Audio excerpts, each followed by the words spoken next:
Hello and welcome to the PlayStation 2 Starter Guide. Today I'm going to take you through everything you need to know to get your PlayStation collection started.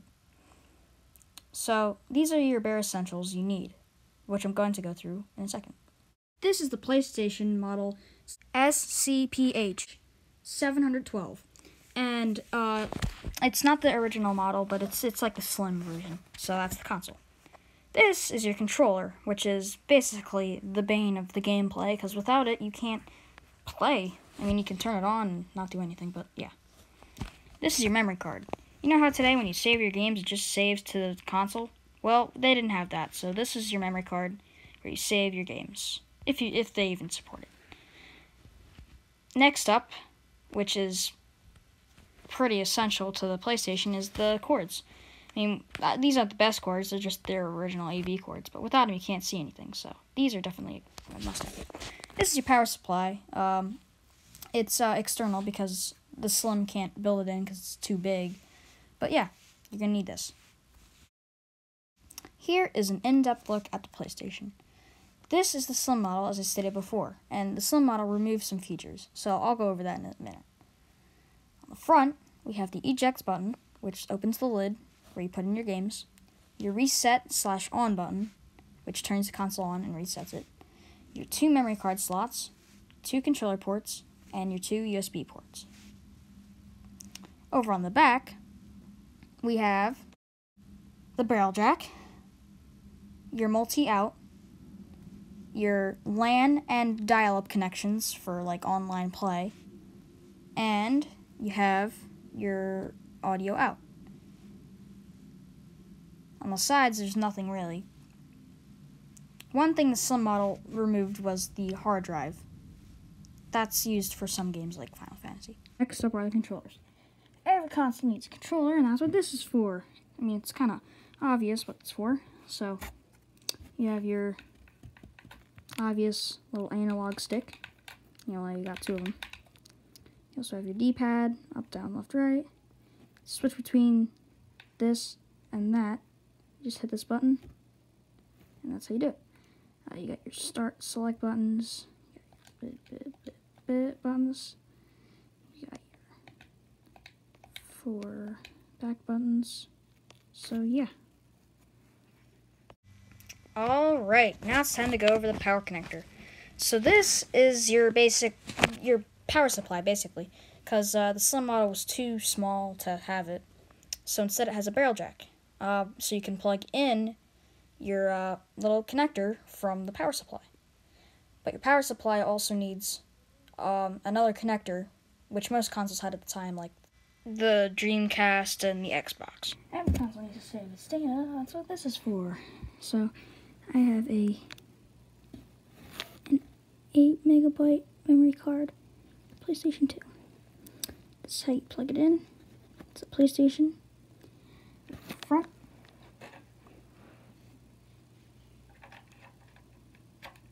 Like that.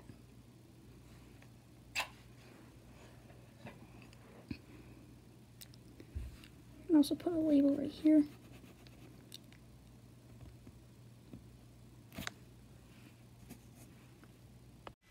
Alright, next up is the video connectors. I don't have the best video connector, but it'll suffice. So here is your multi-in put for the PlayStation 2 that outputs the video. I have the standard AV cables, like the yellow and the white and the red. But you can also get component and RGB and stuff. But I only have like the basic cables. They plug into the back. So yeah. Now it's time to set this thing up. So what we're going to need is obviously the console. Console goes first. So I'm going to get the console. And let's get the memory card hooked up first. So the side that goes in, the side with like the 3, it's like almost like an air vent. But if you try to stick it in with this side, where the label's supposed to go, I just wouldn't do that because it could break your system. So always remember to have the arrow pointing towards the console. So if you want it for player 1, then you stick it in the memory card 1 slot. If you want for player 2, stick it in memory card 2. Simple as that. So I'm going to put it in player 1. Nice and good. Next up, we're going to need to hook up our video cables just to, get it to the TV. So we're going to get PlayStation console. We're going to get video. I'm going to plug it in like so.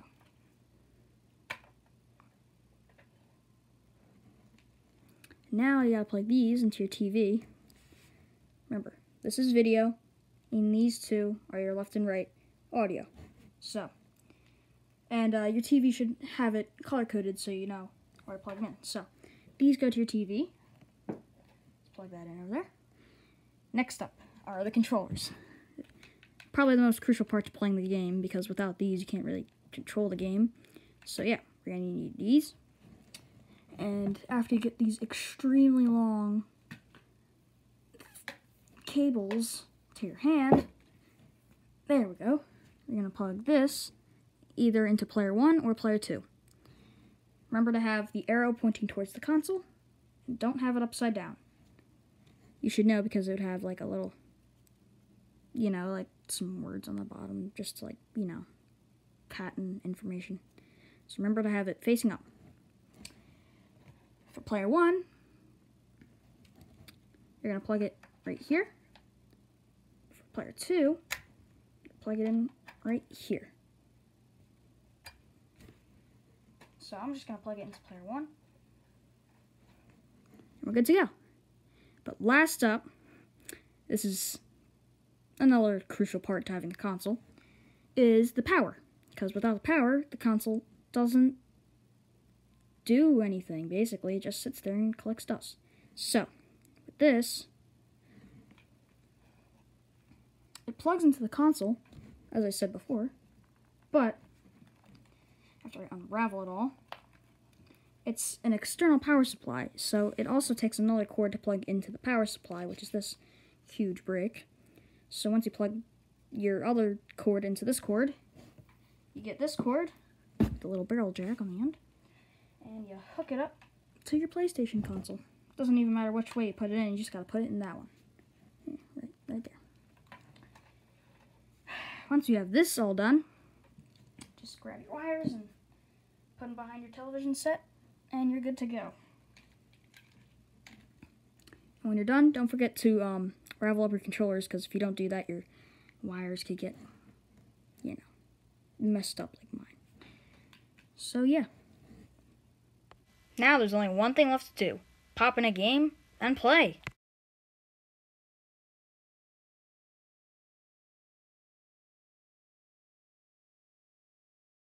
Now I thought that I'd mention some games, because, games are like the only reason you have this thing, unless you want to play like DVDs and movies and stuff, which lots of people did back in 2001.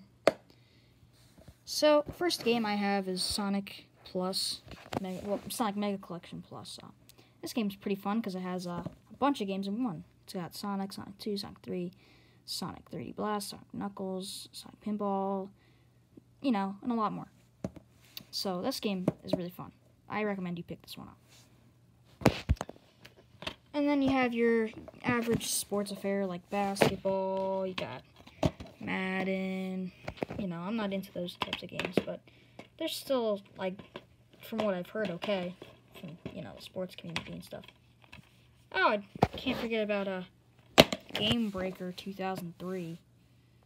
Yeah, let's forget about those 3 games. Next up is Tom Clancy's Splinter Cell. Stealth Action Redefined. Actually, I haven't put that much time into this game. But when I did play it, it made no sense.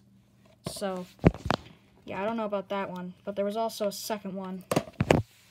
Yeah, a second one to the game I have no idea how to play. Splinter Cell, Chaos Theory. But the first one was rated T, but this one's rated M, so... yeah, if you're under the age of 18, don't play. Oh, well, I guess according to the game, 17, so... Next up is Need for Speed Most Wanted. So this game came out on the PlayStation originally. Need for Speed Most Wanted. It was pretty boring.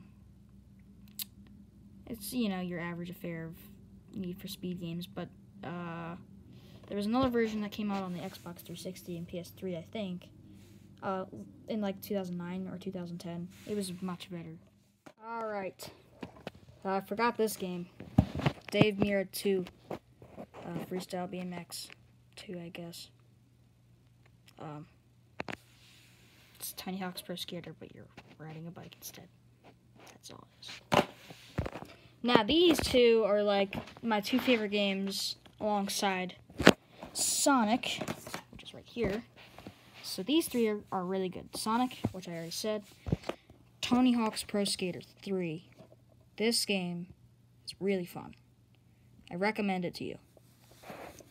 And the last game, Spy Hunter. This game is also really fun. So, yeah, these three I definitely recommend you pick up. And, yeah, all those other games, I don't know. Those ones. If you're looking online for a system, it'll cost you upwards of $30. But they usually stay under $100 if they're loose. In the box, they can cost upwards of $300. So, yeah. If you're looking for a memory card, you can get third-party ones for under $15. They're really easy to come by.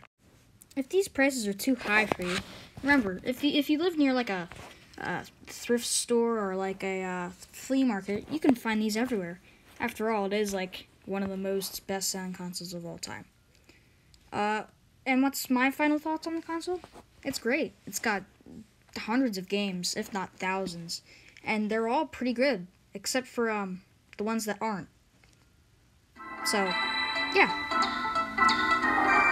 Until next time, keep us.